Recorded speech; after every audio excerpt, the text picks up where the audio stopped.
نحمده ونصلي على رسوله الكريم اما بعد فاعوذ بالله من الشيطان الرجيم بسم الله الرحمن الرحيم رب اشرح لي صدري ويسر لي امري واحلل عقدة من لساني يفقهوا قولي. ایک دفعہ درود شریف پڑھ لیجیے.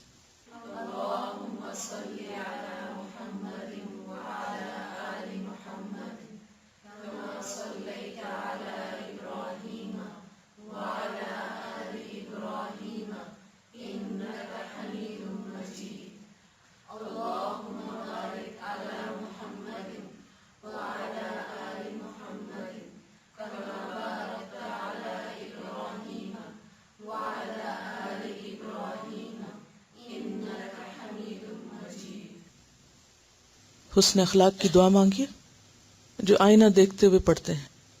ایک چھوٹے سے کاغذ پر اس دعا کو لکھیں اور آئینے کے اوپر لگا دیں. ہوم ورک کی ڈائری نکالیے اور لکھیے اس پر. اس سے کیا ہوگا؟ ہفتے بھر میں آئینہ تو دیکھیں گے یا نہیں؟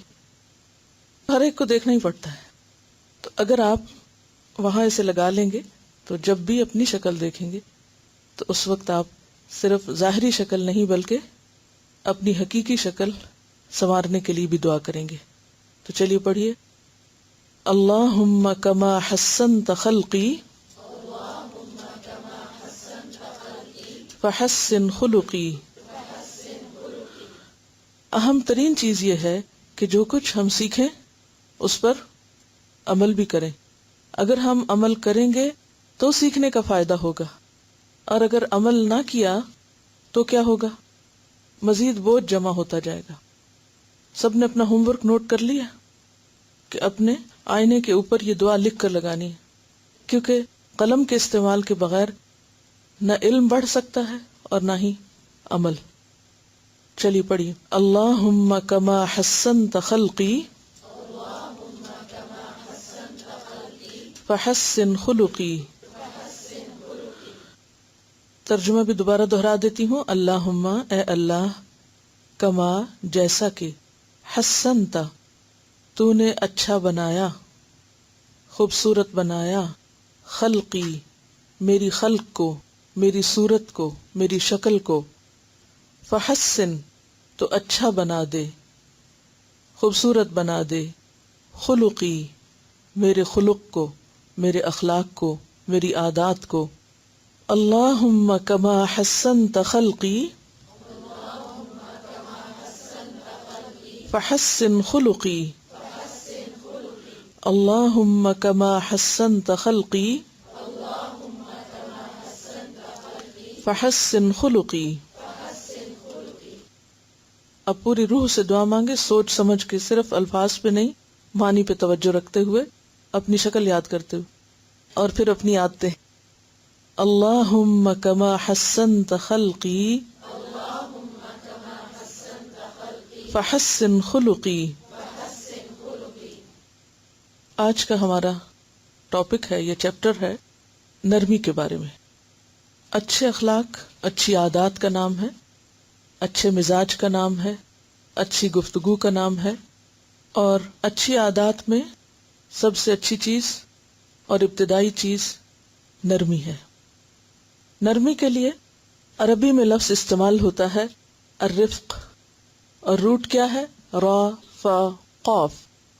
رفقہ کہتے ہیں کسی کو نفع پہنچانا، کسی کو فائدہ دینا، اور رفق کہتے ہیں نرم، آسان اور مہربانی کے برتاؤ کو.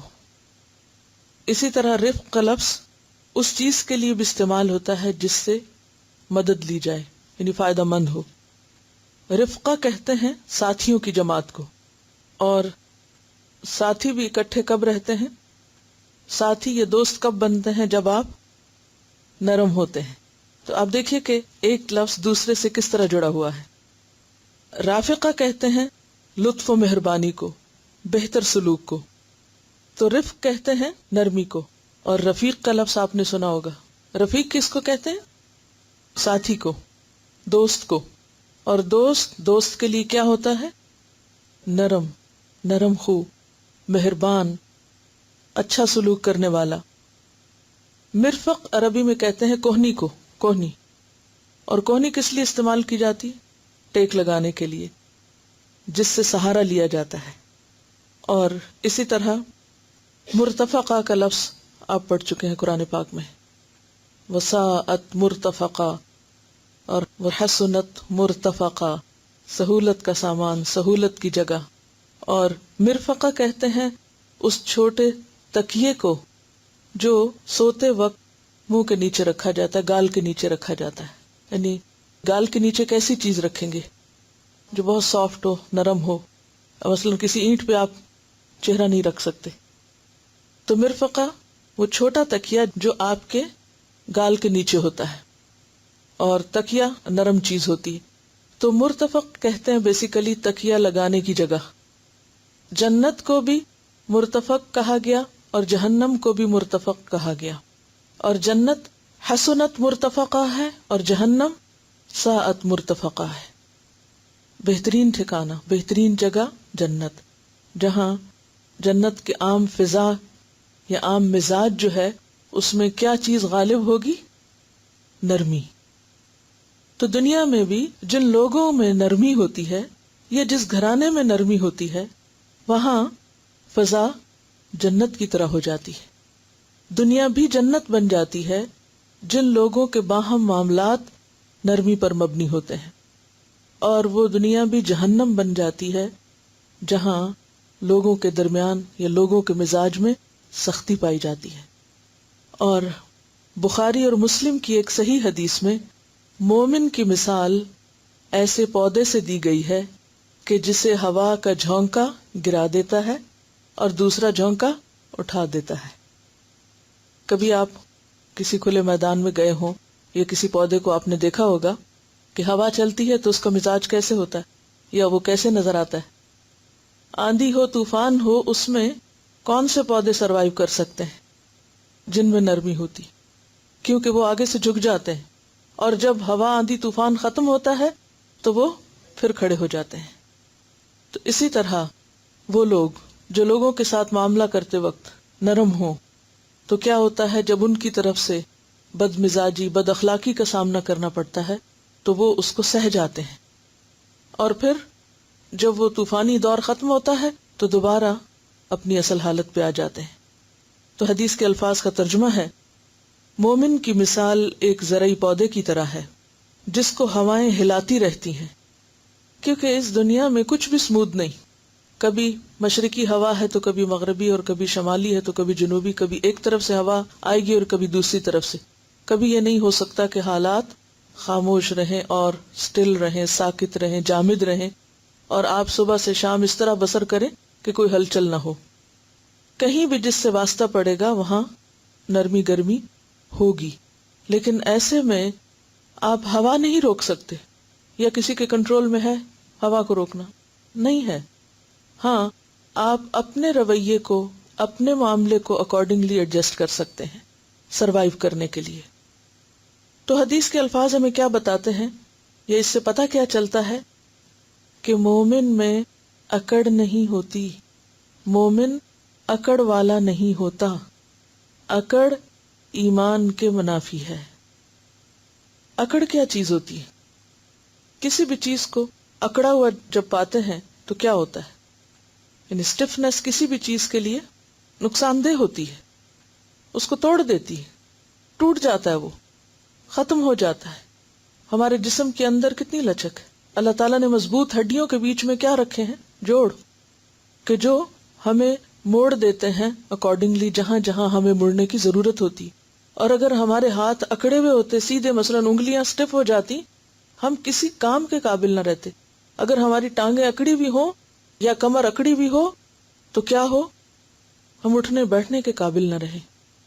اسی طرح پودوں میں اگر آپ دیکھیے کہ ایک تنا اگر سنبھالے ہوئے ہے اس کو، تو باقی شاخوں کے اندر کتنی نرمی اور لچک ہوتی، اور وہ لچک ہی ان کو خوبصورت بناتی ہے کہ ہوا کے جھونکے سے وہ جھولتے رہتے ہیں اور ایک عجیب نظارہ پیش کرتے رہتے ہیں، خواہ پتے ہوں یا شاخیں ہوں یا گھاس ہو.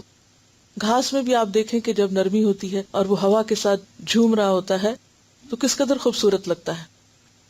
اسی طرح آپ دیکھیں کہ ہماری ریڑھ کی ہڈی، جس کے بارے میں آتا ہے کہ سب سے پہلے جسم میں پیدا ہوتی ہے اور مرنے کے بعد بھی سارا جسم گھل جاتا ہے، وہ نہیں ختم ہوتی.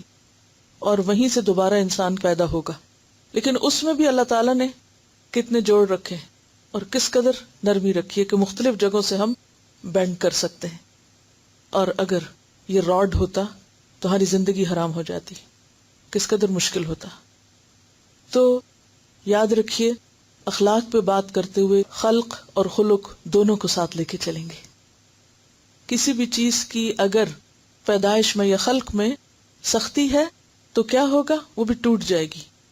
اور اسی طرح اگر انسان میں سختی ہے تو لوگ اس کو، حالات اس کو توڑ دیں گے. زہیر بن ابی سلمہ جو تھا عرب جاہلیت کا ایک بہت زبردست شاعر تھا، اور اس کے بہت سے اشعار جو ہیں وہ بہت حکیمانہ ہیں. ایک شعر میں وہ کہتا ہے: من لا يصانع في امور كثيرة يدرس بانياب ويوطأ بمنسم. اس کا معنی یہ ہے کہ من لا يصانع، جو بنا کے نہیں رکھتا، صنعت، فی امور کثیرۃ، بہت سے معاملات میں، تو اس کا انجام کیا ہوتا ہے؟ یدرس بانیاب، انیاب کہتے ہیں کچلیوں کو، دانتوں کو. تو پھر کیا ہوتا ہے؟ کچل دیا جاتا ہے بانیاب، کچلیوں کے ساتھ. ویوتا، اور رون دیا جاتا ہے بمنسمی، کھروں کے ساتھ یا پاؤں کے ساتھ. یعنی جو شخص جس کے اندر نرمی نہیں ہوتی، جو دوسرے کے ساتھ ایڈجسٹ نہیں کرتا، تو پھر ایسا شخص اپنے لیے کانٹے کھڑے کرتا ہے، اپنے لیے آفات کو جنم دیتا ہے، اپنے لیے مصیبتوں کو کھڑا کرتا ہے. اور کیا کرتا ہے کہ آ بیل مجھے مار. پھر وہ اپنی بے عزتی کا سامان خود کرتا ہے اور اپنے لیے مشکلات خود پیدا کرتا ہے. تو مومن کیسا ہے؟ پودے کی طرح. یہ مثال میں نہیں دے رہی، یہ اللہ کے رسول صلی اللہ علیہ وسلم نے دی ہے. بخاری اور مسلم کی روایت ہے. مختلف لوگوں کے رویے اور حالات کیا کرتے ہیں؟ اس کو لٹا دیتے ہیں، اور پھر وہ ان سے باہر آتا ہے تو پھر کھڑا ہو جاتا ہے، پھر دوسری طرف سے پھر ہو جاتا ہے. پھر اسی طرح آپ دیکھیے کہ انسان کے اندر اللہ نے فرمنس بھی رکھی ہے، ضد رکھی ہے، ہاں، مضبوطی بھی رکھی ہے. لیکن یہ کس لیے ہے؟ عقیدے کے معاملے میں، جہاں انسان اور رب کا معاملہ ہو، اللہ کی وحدانیت کا معاملہ ہو، وہاں انسان کو فرم رہنا ہے. اپنے بلیف کے معاملے میں، توحید کے معاملے میں، لا الہ الا اللہ کے معاملے میں، وہاں اصول پر مبنی زندگی ہونی چاہیے. لیکن اس کے برعکس جب لوگوں کے ساتھ معاملہ کرنا ہو تو پھر اس میں لچک ہونی چاہیے، فلیکسیبل ہونا چاہیے، نرمی ہونی چاہیے، حالات کے مطابق اس میں تبدیلی کرتے رہنا چاہیے. عام طور پر لوگوں کو دیکھا گیا ہے کہ وہ جب اپنے آپ کو بدل نہیں سکتے تو جھوٹے خود ساختہ اصولوں کا سہارا لیتے ہیں، اور وہ کیا کہتے ہیں؟ میری زندگی کے کچھ اصول ہیں اور میرے کچھ پرنسپلز ہیں اور میں ان سے ہٹ نہیں سکتا اور مجھے ان پر جم کے رہنا ہے. بہت اچھی بات ہے، وہ آپ کو اپنی ذات کے ساتھ اصول رکھنے چاہیے جب معاملہ صرف آپ کا اور اپنی ذات کا ہے. مثلا تہجد پڑھنے کا وقت ہے تو کسی اور کے ساتھ معاملہ نہیں، اب آپ فرم رہیے، کچھ بھی ہو اس میں آپ لچک نہیں پیدا کیجیے. یہاں آپ کو اصول پرست ہونا چاہیے. اگر آپ کو صدقہ خیرات کرنا ہے تو یہ نہیں کہ ادھر سے خیال آیا اور ادھر گیا اور ہل جل گئے اور بات ختم. فرائض کی ادائیگی کی بات ہے، نماز کی بات ہے، روزے کی بات ہے، جو آپ کی ذاتی عبادات ہیں، جو کام آپ کے اپنی ذاتی زندگی سے متعلق ہیں، ان میں آپ ضرور فرم رہیے، فکس رہیے، ہرگز خود کو ڈھیل نہ دیجیے، کوئی لچک پیدا نہ کیجیے. لیکن یاد رکھیے کہ جہاں بھی معاملہ لوگوں کے ساتھ ہوتا ہے، جہاں بھی انسان کا تعلق دوسرے کے ساتھ ہوتا ہے، جہاں دوسرے کے ساتھ ملنے کی بات ہوتی ہے، وہاں آپ کو لچک کے بغیر گزارا ہی نہیں. مثلا آپ دیکھیے کہ دو اینٹوں کو آپس میں کیا چیز جوڑتی ہے؟ سخت چیز نہیں جوڑتی، نرم چیز جوڑتی، سیمنٹ جوڑتا ہے. اور اگر وہ سیمنٹ پتھر بنا ہوا ہو تو کیا ہوگا؟ وہ دو اینٹوں کو نہیں جوڑ سکے گا، مضبوط عمارت نہیں بن سکتی. انسانی تعلقات بھی اسی طرح ہیں. انسان اپنے معاملے میں اپنی ذات کی اصلاح کے لیے اینٹ بنے، لیکن جب اس کو دوسرے کے ساتھ معاملہ کرنا ہے تو بیچ میں ایسا ایریا آئے گا کہ جو دونوں کے درمیان نرمی پیدا کر کے دونوں کو جوڑ سکے گا. جب بھی دو چیزوں کو آپس میں ایک دوسرے میں فکس کرنا ہوتا ہے تو پھر اگر ایک دوسرے کو راہ نہیں دیتا تو وہ چیز فکس نہیں ہو سکتی. اگر دو لوگ آپس میں کسی بھی معاملے میں اکٹھے کام کر رہے ہیں تو یہ نہیں ہو سکتا کہ صرف ایک ہی کی مانی جائے اور پھر وہ کام صحیح بھی ہو جائے. کبھی ایک جھکے گا اور کبھی دوسرا جھکے گا، کبھی ایک سنے گا اور کبھی دوسرا سنے گا، جب جا کر گزارا ہوگا. لیکن عام طور پر لوگوں کو کیا چیز نہیں جھکنے دیتی؟ انا نہیں جھکنے دیتی، اکڑ. ہاں، اور انا کی وجہ کیا ہوتی ہے؟ تکبر، اپنے آپ کو بڑی چیز سمجھنا، خود پرستی، خود کو بڑی چیز سمجھنا. اور کہیں بھی تھوڑا سا اختلاف ہو جائے تو اس کو انا کا مسئلہ بنا لینا، عزت کا مسئلہ بنا لینا کہ اس شخص نے میری بےزتی کر دی، اس نے میری بات نہیں مانی یا میں نے اس کی نہیں مانی، تو اب اگر میں اس کی مان لوں گا تو کیا ہوگا؟ میں تو اس کے سامنے چھوٹا ہو جاؤں گا، میں تو گر جاؤں گا اس کے سامنے، میں تو چھوٹا بن جاؤں گا، اور پھر یہ تو مجھے چبا دے گا اور یہ تو مجھے ترنے والا بنا دے گا، اور مجھے تو اپنے اصول پہ قائم رہنا، اس لیے مجھے وہ کرنا ہے جو مجھے کرنا ہے. یہ ضد اور ہٹ دھرمی کا دوسرا نام ہے.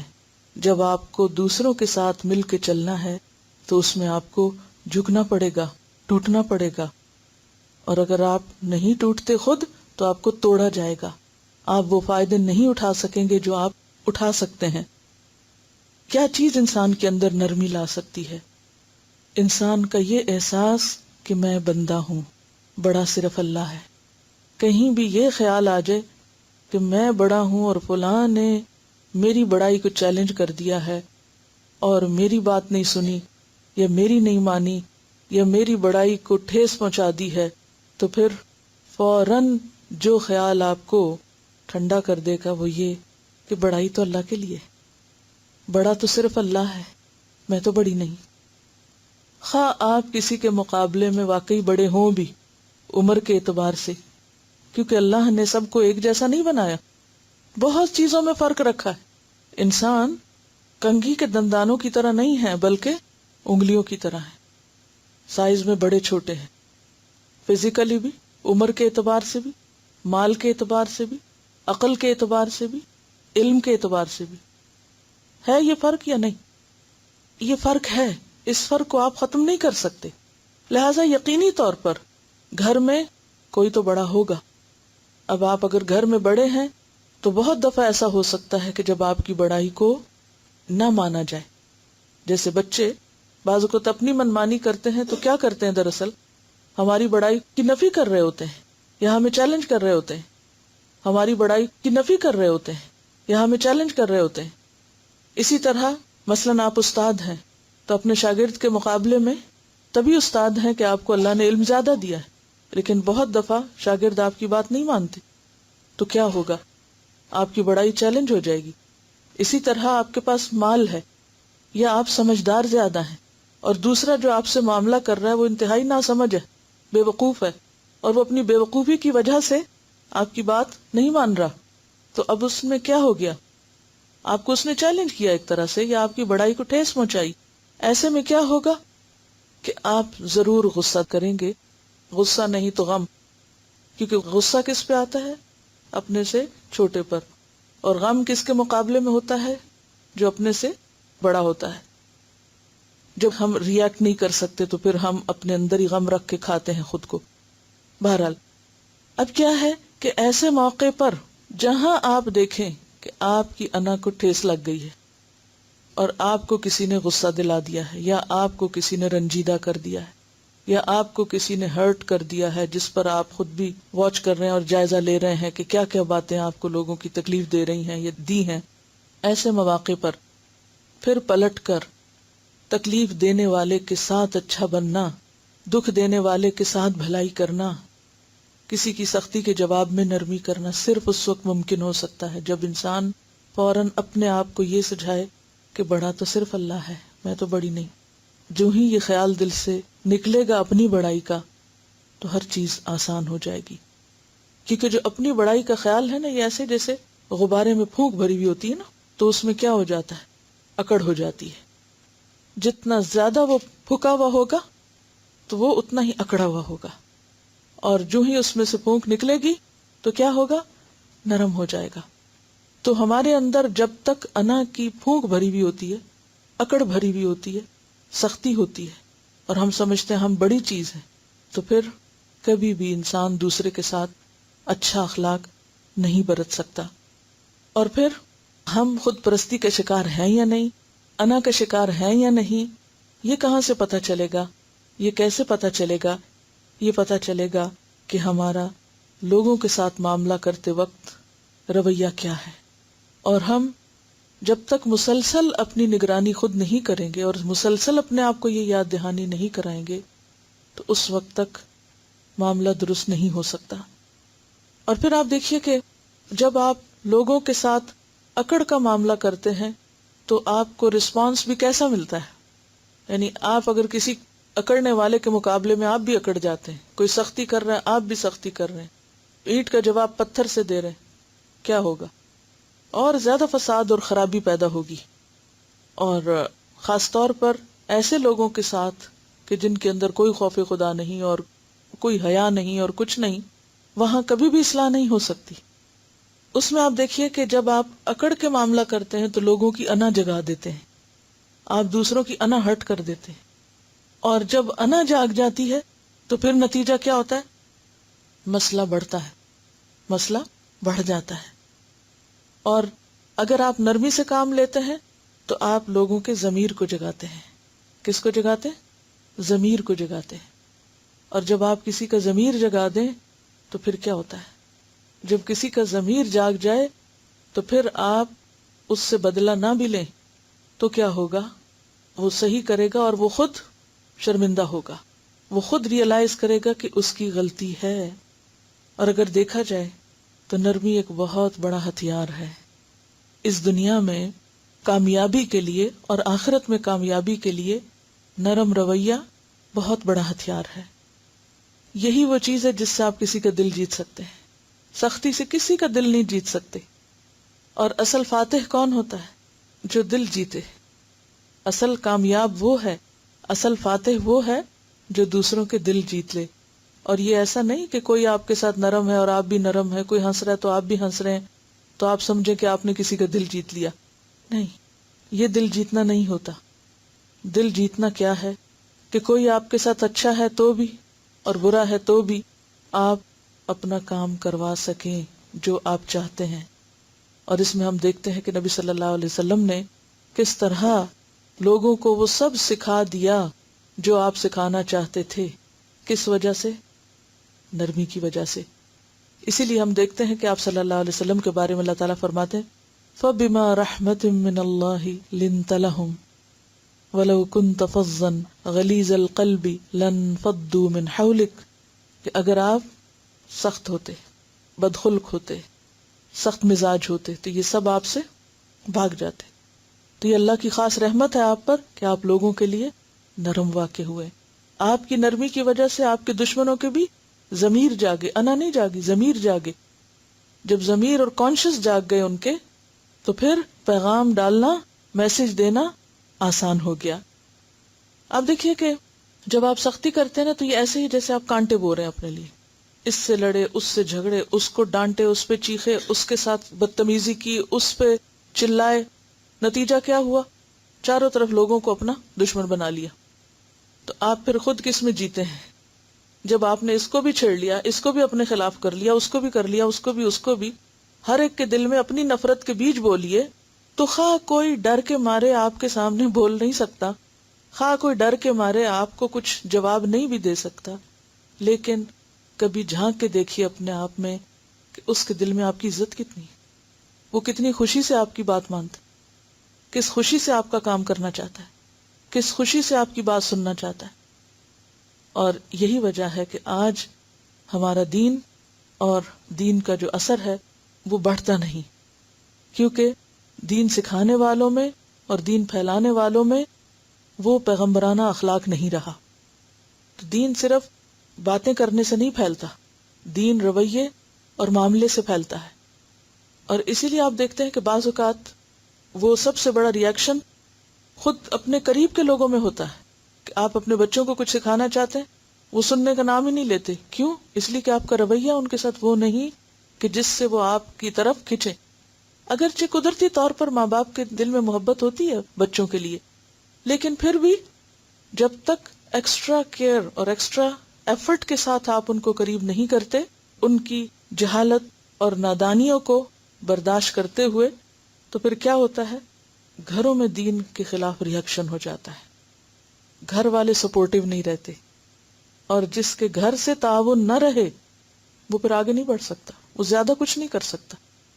تو بات یہ ہے کہ جب آپ دوسروں کے ساتھ نرمی کا رویہ اختیار کرتے ہیں تو دوسرے لازماً آپ کی عزت کرتے ہیں، ان کے دلوں میں آپ کے لیے محبت پیدا ہو جاتی، اور جب دلوں میں محبت پیدا ہو جاتی ہے تو وہ ہر قیمت پہ آپ سے تعاون کرنے کو تیار ہو جاتے ہیں، آپ کے مددگار بن جاتے ہیں، آپ کے لیے سہولت پیدا کر دیتے ہیں، ورنہ ہر چیز بنی بنائی بھی ختم ہو جاتی ہے اور آسان کام بھی مشکل ہو جاتے ہیں۔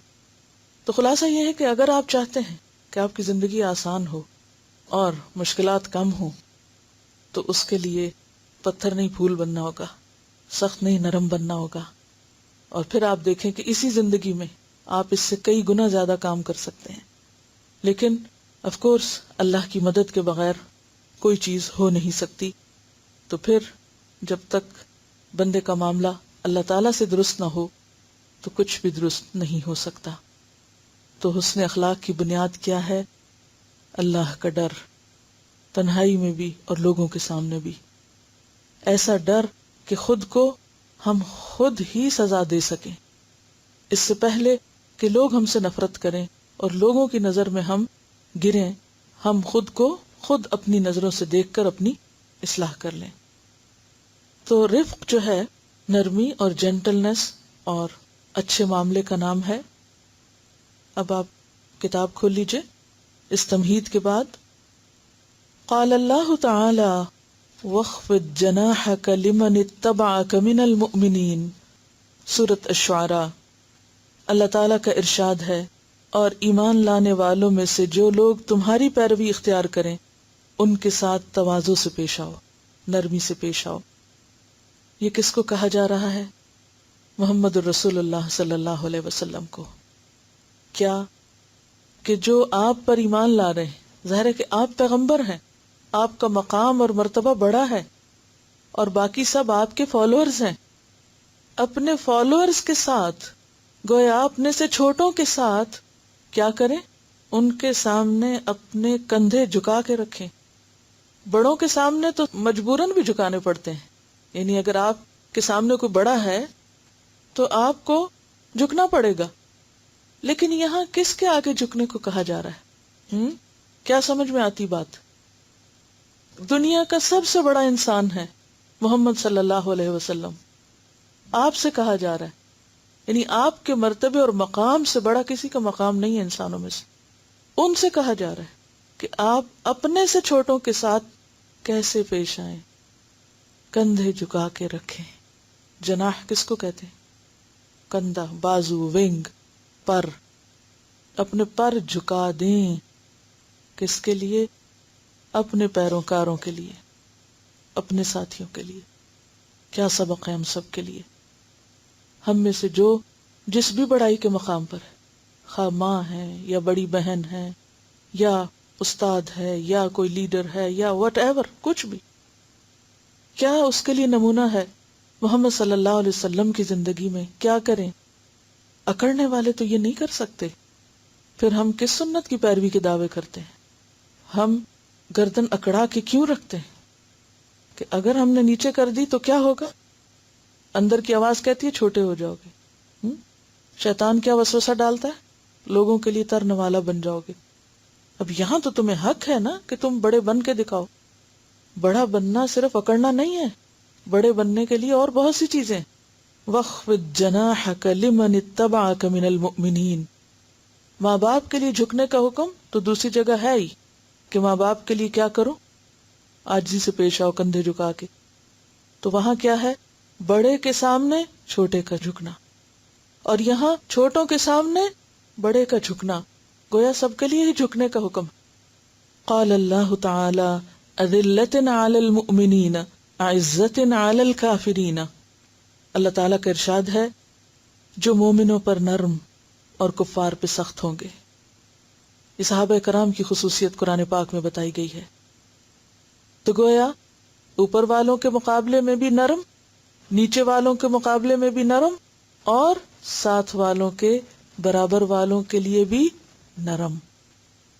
کیا دلیل ہے بڑوں کے سامنے جھکنے کی؟ ماں باپ کے سامنے جھکنے کا قرآن نے حکم دیا۔ چھوٹوں کے سامنے جھکنے کی نبی کریم صلی اللہ علیہ وسلم کو حکم دیا گیا۔ اور ساتھیوں کے لیے، ساتھ برابر والوں کے لیے صحابہ کرام کی مثال دی گئی کہ آپس میں ایک دوسرے کے لیے نرم ہیں۔ عن عائشہ انہا قالت قال رسول اللہ صلی اللہ علیہ وسلم اذا اراد اللہ عز وجل بأہل بیت خیرا ادخل علیہم الرفق، رواہ احمد۔ ان عائشہ، عائشہ رضی اللہ تعالی عنہا سے روایت ہے، انہا قالت، کہتی ہیں، قال رسول اللہ صلی اللہ علیہ وسلم، کہ رسول اللہ صلی اللہ علیہ وسلم نے فرمایا، اذا اراد اللہ، جب ارادہ کرتا ہے اللہ تعالی عز وجل، عز وجل، بأہل بیت، کسی گھر والوں کے ساتھ، بیت گھر کو کہتے ہیں اور اہل بیت گھر والے، کسی گھرانے کے ساتھ، خیرن بھلائی کا، یعنی جب اللہ چاہتا ہے کہ کسی گھر پہ یا کسی گھرانے پہ بھلائی ہو، ادخلا، داخل کر دیتا ہے، علیہم، ان پر، الرفق، نرمی۔ سیدہ عائشہ رضی اللہ عنہا سے روایت ہے کہ رسول اللہ صلی اللہ علیہ وسلم نے فرمایا، جب اللہ تعالی کسی خاندان کے لیے بھلائی چاہتے ہیں تو ان میں نرمی ڈال دیتے ہیں۔ یعنی اس گھرانے کے اندر جو چیز پرویل کرتی ہے، جو اس گھرانے کا ایک عام اصول ہے، یا اس گھر کے افراد کے آپس کے تعلقات نرمی پر مبنی ہیں، تو وہاں خیر ہی خیر ہے، برکت ہی برکت ہے، بھلائیاں ہی بھلائیاں ہیں، گویا ان کے لیے بھلائیوں کے دروازے کھل جاتے ہیں۔ حدیث کی راویہ عائشہ رضی اللہ تعالی عنہا ہے، جو کہ خود اپنی زندگی میں، اپنے گھرانے میں، والد کے گھر بھی اور نبی صلی اللہ علیہ وسلم کے گھر بھی نرمی اور شفقت کو دیکھتی رہی، اور پھر آپ کے اپنے اخلاق اور مزاج کے اندر بھی وہ نظر آتی ہے۔ کون تھی حضرت عائشہ؟ نبی صلی اللہ علیہ وسلم کی اہلیہ تھیں۔ ان کا جو نسب بیان کیا جاتا ہے، ام المؤمنین سیدہ عائشہ بنت ابی بکر صدیق، قریشیہ، تیمیہ، مکیہ۔ ان کو ام المومنین کہا جاتا ہے، نام عائشہ ہے، ابو بکر کی بیٹی ہیں، قریشیہ ہیں یعنی خاندان قریش سے تعلق رکھتی ہیں، تیمیہ ہے، ان کے قبیلہ تیم کی طرف ان کی نسبت ہے، اور مکیہ ہیں کیونکہ مکہ میں پیدا ہوئی۔ والد اور والدہ دونوں ہی صحابی تھے، دادا کو بھی یہ سعادت نصیب ہوئی۔ حضرت فاطمہ سے 8 سال چھوٹی تھیں، مکہ میں پیدا ہوئی، اور اس وقت جبکہ آپ صلی اللہ علیہ وسلم کی نبوت کا اعلان ہو چکا تھا، یعنی مسلمان خاندان میں پیدا ہوئی، یعنی حضرت ابوبکر اسلام لا چکے تھے۔ آپ نبی صلی اللہ علیہ وسلم کی کتنی محبوب تھی، اس کے بارے میں آپ اندازہ لگا سکتے ہیں کہ عمرو بن العاص جو 8 ہجری میں مسلمان ہوئے، انہوں نے نبی صلی اللہ علیہ وسلم سے پوچھا کہ یا رسول اللہ صلی اللہ علیہ وسلم، لوگوں میں سب سے زیادہ آپ کو پیارا کون ہے؟ فرمایا عائشہ۔ انہوں نے پوچھا مردوں میں سے؟ فرمایا اس کا باپ۔ اور صحابہ کرام کو یہ بات بہت اچھی طرح پتہ تھی کہ آپ حضرت عائشہ سے کتنی محبت کرتے ہیں، لہٰذا روایات میں آتا ہے کہ جس دن آپ حضرت عائشہ کے گھر ہوتے، صحابہ کثرت سے آپ کے ہاں تحائف بھیجتے تاکہ آپ کی خوشی حاصل کر سکیں۔ اور متعدد واقعات ہمیں ملتے ہیں جب آپ صلی اللہ علیہ وسلم کے ہاں حضرت عائشہ آ گئی، یعنی رخصتی ہو گئی، جو کہ جنگ بدر کے بعد ہوئی۔ جیسا کہ آپ جانتے ہیں کہ بدر کا موقع جو تھا مسلمانوں کے لیے بہت خوشی کا موقع تھا، تو اس کے بعد پھر حضرت عائشہ کی رخصتی ہوئی، اور شوال ہی میں نکاح ہوا تھا اور شوال ہی میں رخصتی ہوئی تھی، تو ان کو شوال کا مہینہ بہت پسند تھا۔ بہرحال آپ اس وقت عمر میں چھوٹی تھی اور کھیلنے سے دلچسپی تھی۔ وہ اپنے بارے میں خود کہتی ہیں کہ آپ صلی اللہ علیہ وسلم جب گھر تشریف لاتے تو میں سہیلیوں کے ساتھ، گڑیوں کے ساتھ کھیلتی تھی، اور جب آپ تشریف لاتے تو میری سہیلیاں ادھر ادھر چھپ جاتی، تو آپ ایک ایک کو ڈھونڈتے اور کہتے کہ تم کھیلو، یعنی کھیلنے کو انکریج کرتے۔ اب آپ دیکھیے کہ آپ ایک نبی ہیں، اور آپ کا گھرانہ جو ہے وہ دنیا بھر کے لیے ایک روشنی کا ذریعہ ہے، لیکن عمر کی رعایت رکھتے ہوئے کہ اس عمر میں ایک بچی کے شوق کیا ہو سکتے ہیں، اور یہ بالکل ابتدائی دنوں کی بات ہے کہ ظاہر ہے کہ باپ کے گھر سے آئی ہیں اور ابھی طبیعت میں وہ سنجیدگی نہیں ہے، بچپن سے ہی انتہائی ذہین تھی، لیکن یہاں آپ نبی صلی اللہ علیہ وسلم کی نرمی اور شفقت کو دیکھ سکتے ہیں کہ وہ مزاج کا کتنا اعتبار کرتے ہوئے، رعایت کرتے ہوئے ان کو، اور نہ صرف یہ کہ ان کو بلکہ ان کی دوستوں کو بھی انکریج کرتے ہیں۔ اسی طرح وہ واقعہ بھی آپ کو یاد ہوگا جب ایک موقع پر ایک وفد مسجد نبوی میں آیا اور حبشیوں کا تماشا تھا، تو حضرت عائشہ رضی اللہ تعالیٰ عنہ کہتی ہیں کہ میں آپ کے کندھے پہ سر رکھ کر دیکھتی رہی، اس وقت تک آپ کھڑے رہے جب تک میں تھک نہ گئی، جب تک میں نے نہ کہا کہ ہاں اب بس۔ خود بھی آپ نے دیکھا اس کھیل کو اور حضرت عائشہ کو بھی دکھایا، اور یہ بخاری کی روایت ہے۔ پھر اسی طرح آپ دیکھتے ہیں کہ ایک اور موقع جب حضرت ابو بکر رضی اللہ تعالیٰ عنہ آپ کے گھر تشریف لاتے ہیں، تو حضرت عائشہ اور حضور کے درمیان کچھ بات چل رہی ہے اور حضرت عائشہ غصے سے بول رہی ہیں، تو حضرت ابو بکر دیکھتے ہی حضرت عائشہ کی طرف دوڑتے ہیں کہ ان کو ایک لگائیں، اور حضور صلی اللہ علیہ وسلم فوراً آگے آ جاتے ہیں۔ اور پھر حضرت ابو بکر واپس چلے جاتے ہیں تو آپ صلی اللہ علیہ وسلم فرماتے ہیں دیکھو عائشہ میں نے تمہیں کیسے بچایا۔ اب یہ ہے نرم مزاجی کا ایک بہترین نمونہ۔ بہت ابتدائی عمر میں آپ سے نکاح ہو گیا تھا اور پھر شادی ہوئی، تو براہ راست آپ سے بہت کچھ سیکھنے کا انہیں موقع ملا، اور یہ وجہ ہے کہ بعد کی زندگی میں آپ لوگوں کے لیے ایک بہترین معلمہ تھی۔ حضرت عائشہ رضی اللہ تعالیٰ عنہ کے علم کے بارے میں مختلف صحابہ کرام اور جو آپ کے شاگرد ہیں وہ اپنا اوپینین کیا دیتے ہیں یا آپ کے بارے میں کیا کہتے ہیں۔ عروہ بن زبیر جو ہیں یہ مدینہ کے مفتی رہے ہیں، آگے جا کر آپ کے بھانجے بھی ہیں، انہوں نے سب کچھ حضرت عائشہ سے سیکھا بنیادی طور پر، یعنی حضرت عائشہ ان کی معلم تھی۔ وہ کہتے ہیں کہ میں سیدہ عائشہ کی صحبت میں رہا، یعنی کہ کئی سال تک میں ان کے پاس رہا، میں نے کبھی کسی کو کسی آیت، کسی فریضے، کسی سنت، کسی شعر، کسی لڑائی، کسی حسب نسب میں، کسی فیصلے یا طب میں آپ سے بڑا عالم یا روایت کرنے والا نہیں دیکھا۔ یہ ان کے بھانجے کہتے ہیں کہ جتنا آپ کا علم تھا آپ سے بڑھ کے میں نے کسی اور میں اتنا علم نہیں دیکھا۔ میں نے پوچھا خالہ جان طب کہاں سے سیکھی آپ نے؟ فرمایا میں بیمار ہو جاتی، میرے علاج کے لیے کوئی چیز بیان کی جاتی، یا کوئی اور بیمار ہو جاتا اس کے لیے کوئی دوا بیان کرتا، میں لوگوں سے سنتی کہ بعض کو دوائی وغیرہ بتا رہے ہیں، تو میں ان سب چیزوں کو زبانی یاد کر لیتی تھی۔ لکھنے پڑھنے کے لیے اتنی کاپیاں تو نہیں تھی ہماری طرح بھر بھر کے رکھ دیتے، اور پھر اس کے بعد یاد کچھ بھی نہیں ہوتا، اور جب عمل کا وقت آئے تو سب غائب۔ تو وہ کہتی ہیں کہ مجھے کوئی علاج بتاتا، کسی اور کو بتاتا، یا لوگ آپس میں ایک دوسرے کو بتاتے۔ تو اس میں آپ دیکھیں کہ ان کی لسننگ کیسی تھی، صرف سنتی نہیں تھی، سن کے پھر اس کو محفوظ کر لیتی تھی۔ عروہ بن زبیر فرماتے ہیں کہ میں نے آپ کے بہت سے علم کے بارے میں کوئی سوال ہی نہیں کیا، یعنی اتنا کچھ سیکھا کہ بہت کچھ مجھے پوچھنا بھی نہ پڑا۔ امام مسروق جو ہیں انہوں نے حضرت عائشہ سے بہت سی احادیث روایت کی ہیں۔ ان سے پوچھا گیا کیا حضرت عائشہ میراث کا علم اچھی طرح جانتی تھی، یعنی علم وراثت؟ تو مسروق کہتے ہیں اللہ کی قسم میں نے بڑے بڑے صحابہ کرام کو دیکھا کہ وہ میراث کے بارے میں سیدہ عائشہ سے سوال کیا کرتے تھے۔ وہ کہتے ہیں کہ میں نے بزرگ صحابہ کرام کو دیکھا، یعنی عمر میں بھی بڑے اور علم میں بھی بڑے، کہ وہ ان سے میراث کے بارے میں پوچھتے تھے۔ ابو موسیٰ اشعری روایت کرتے ہیں ہم اصحاب محمد صلی اللہ علیہ وسلم کو جب کسی مسئلے میں کوئی مشکل پیش آتی اور ہم نے اس مسئلے کے بارے میں سیدہ عائشہ سے پوچھا تو ہم نے اس مسئلے کا علم ان کے پاس پایا، کبھی ہمیں محرومی نہیں ہوئی کہ ہم جائیں کچھ پوچھنے کے لیے اور وہ کہیں کہ میں نہیں جانتی۔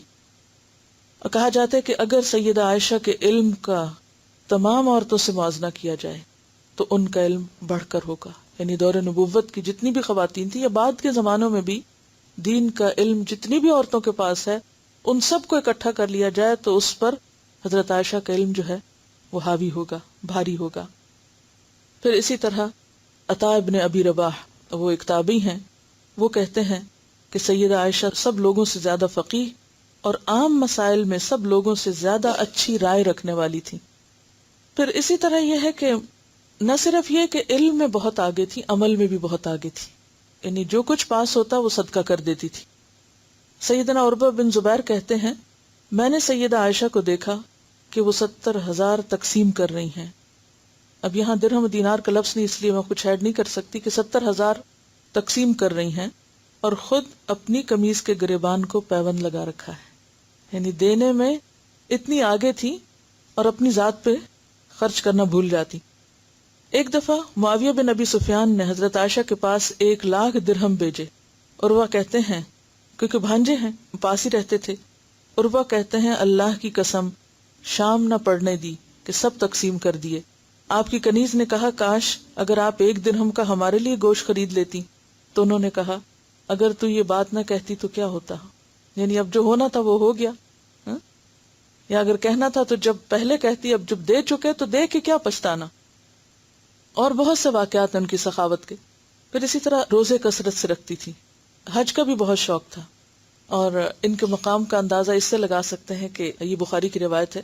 رسول اللہ صلی اللہ علیہ وسلم نے فرمایا اے عائشہ یہ جبریل آپ کو سلام کہتے ہیں.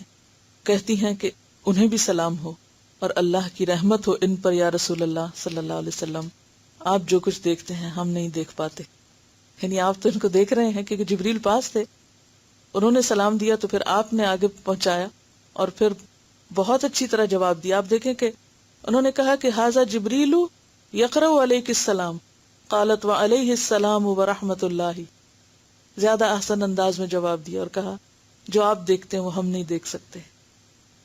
اور پھر ہم دیکھتے ہیں کہ بہت فصیح لسان تھی، یعنی بولنے میں بہت اچھی تھی.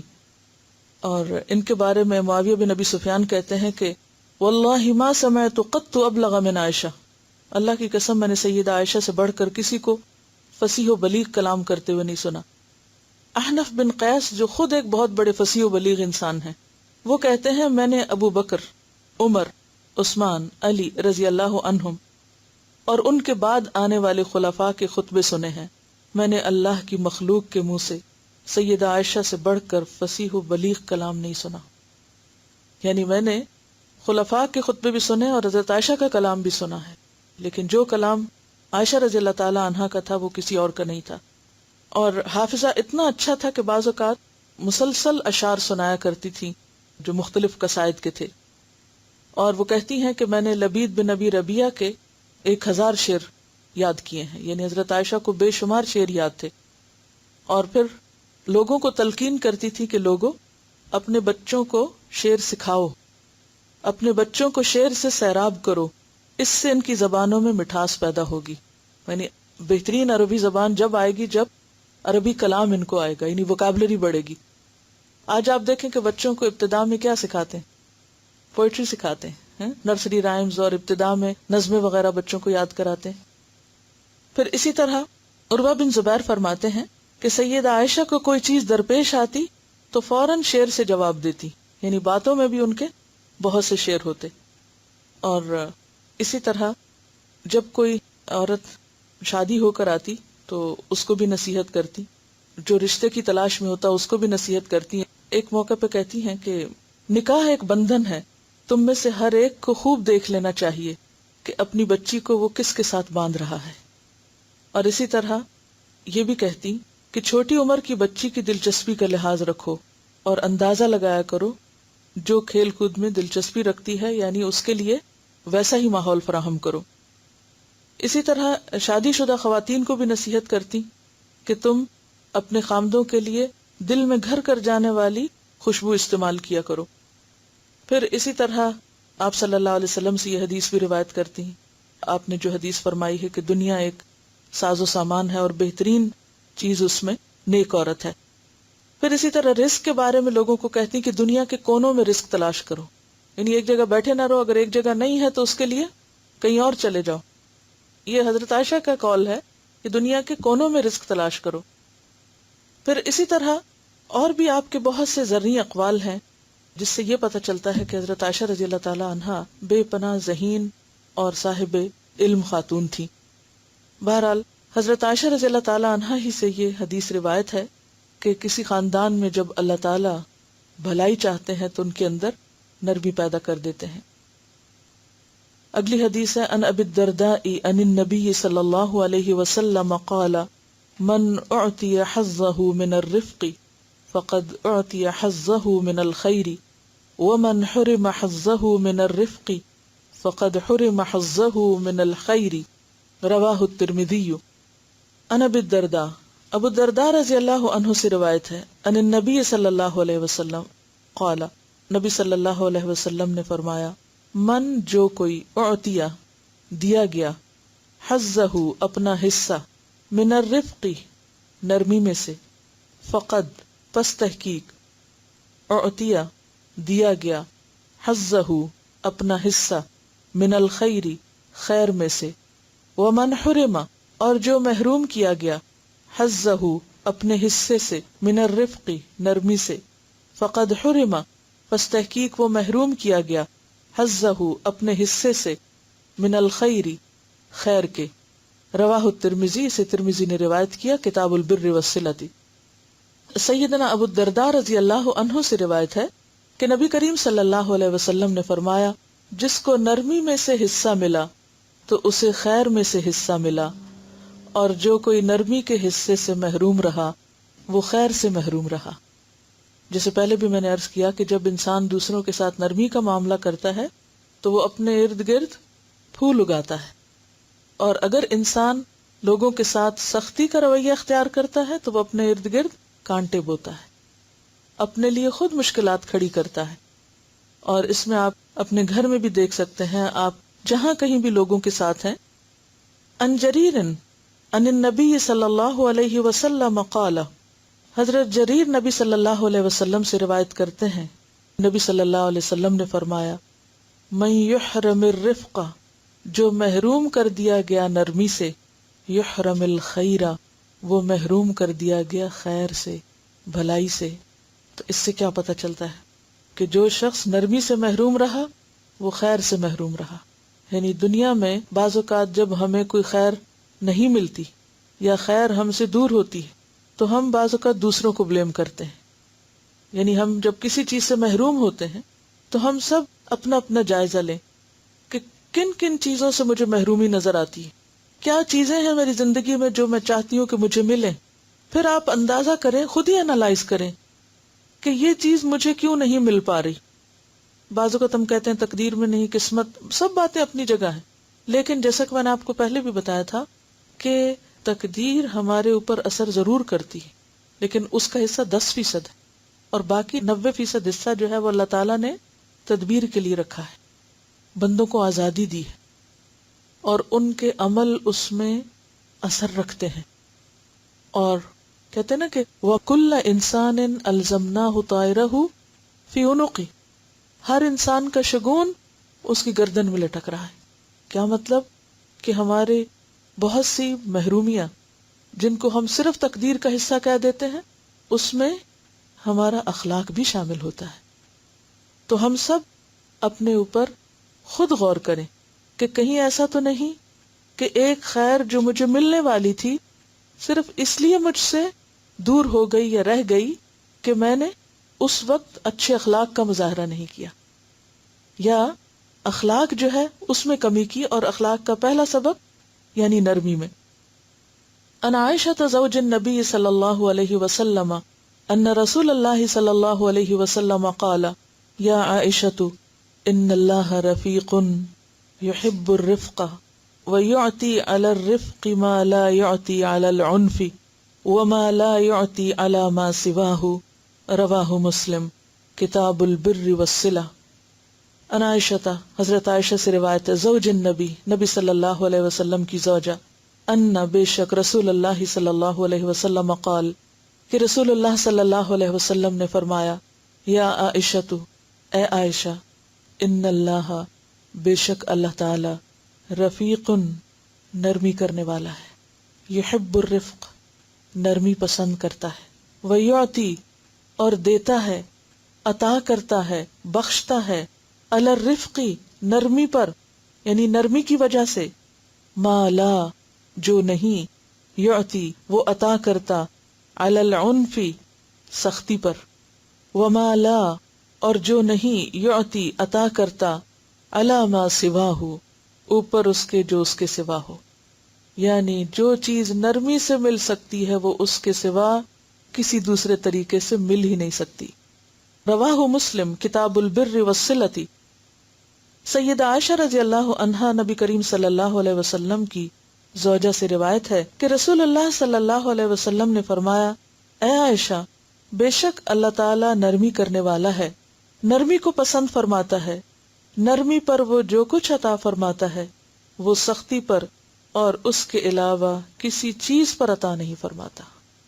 یعنی انسان کو نرمی کے ذریعے وہ کچھ مل سکتا ہے جو نرمی کے علاوہ کسی دوسرے طریقے سے مل ہی نہیں سکتا، پا ہی نہیں سکتے۔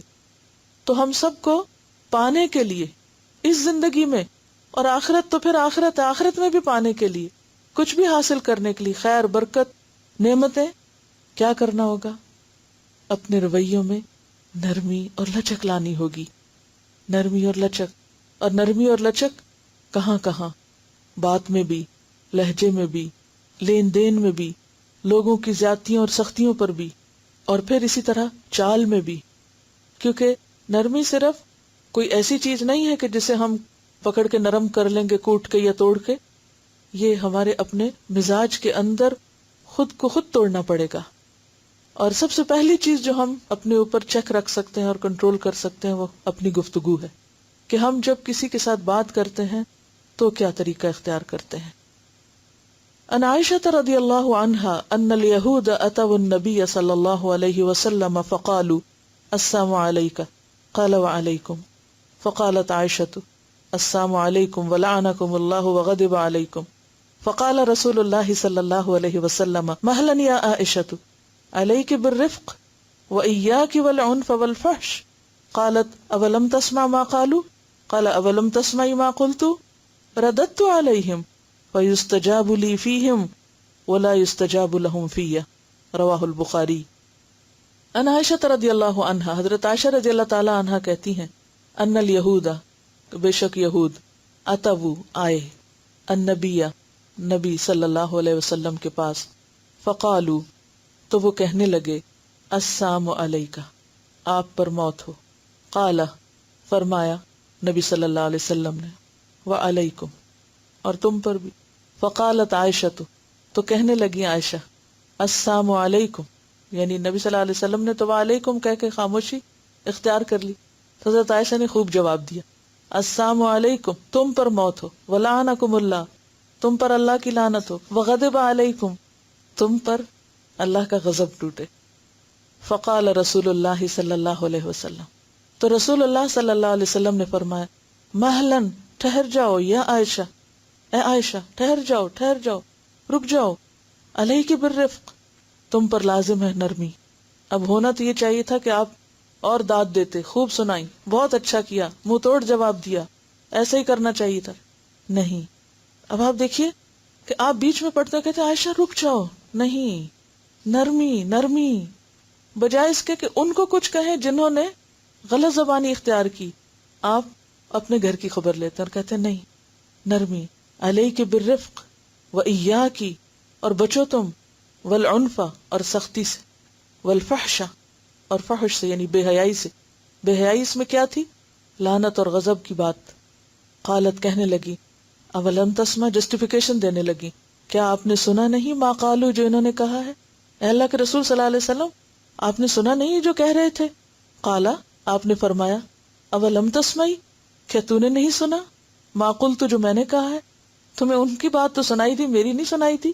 رددت علیہم، میں نے ان کو جواب دے دیا، فیستجاب لی، تو دعا قبول کی جاتی ہے میرے لیے، فیہم، ان کے معاملے میں، ولا یستجاب لہم، اور نہیں دعا قبول کی جاتی ان کی، فیہ، میرے معاملے میں۔ جو انہوں نے مجھے بد دعا دی وہ قبول نہیں ہوگی، ہاں جو میں نے جواب میں کہا وہ قبول ہو جائے گا۔ یعنی جو کسی کے لیے برا کرتا ہے دراصل اپنے لیے کر رہا ہوتا ہے، تو اسے بخاری نے روایت کیا۔ سیدہ عائشہ رضی اللہ عنہا سے روایت ہے کہ یہود نبی کریم صلی اللہ علیہ وسلم کی خدمت میں حاضر ہوئے اور کہا، السلام علیکہ، نبی کریم صلی اللہ علیہ وسلم نے فرمایا، وعلیکم، لیکن سیدہ عائشہ رضی اللہ عنہا نے کہا، السلام علیکم ولعنکم اللہ وغضب علیکم۔ تو رسول اللہ صلی اللہ علیہ وسلم نے فرمایا، ٹھہرو عائشہ، نرم خوئی اختیار کرو اور سختی اور بد کلامی سے ہمیشہ پرہیز کرو۔ انہوں نے کہا کہ آپ نے نہیں سنا کہ یہود کیا کہہ رہے تھے؟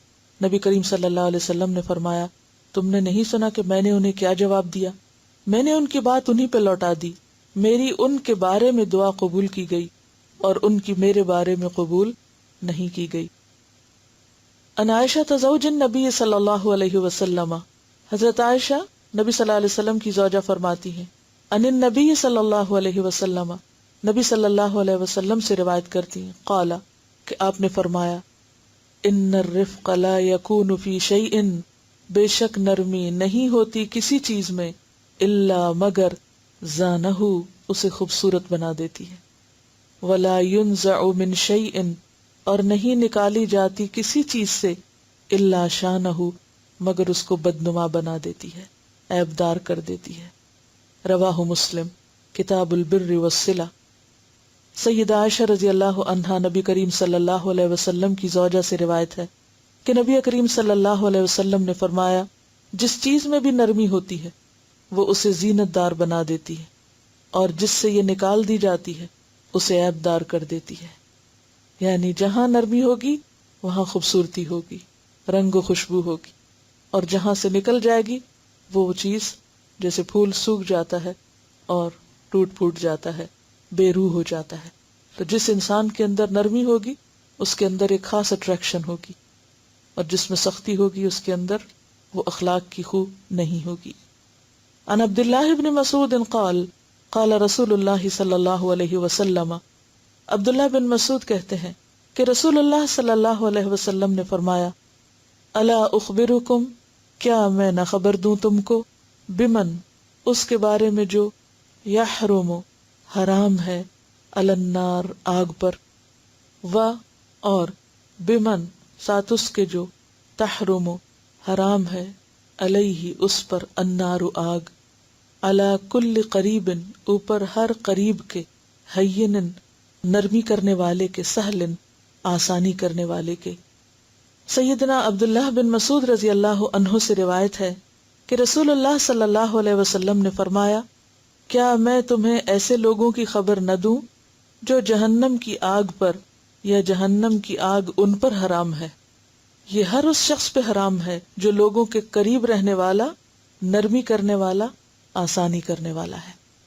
گویا دنیا کے فائدے تو نرمی سے ملتے ہی ہیں، آخرت کا بہت بڑا فائدہ نرمی سے جو حاصل ہوتا ہے وہ کیا ہے کہ جہنم کی آگ اس پہ حرام ہے اور وہ جہنم پہ حرام ہے، یعنی جہنم کی آگ اسے جلا ہی نہیں سکتی، اسے چھو ہی نہیں سکتی، اور وہ جہنم کی آگ میں جا ہی نہیں سکتا۔ یعنی ایک بات کو تاکید کے ساتھ دو انداز میں کہا گیا، وہ جہنم پہ حرام ہے، آگ اس پہ حرام ہے، اور وہ کون ہے؟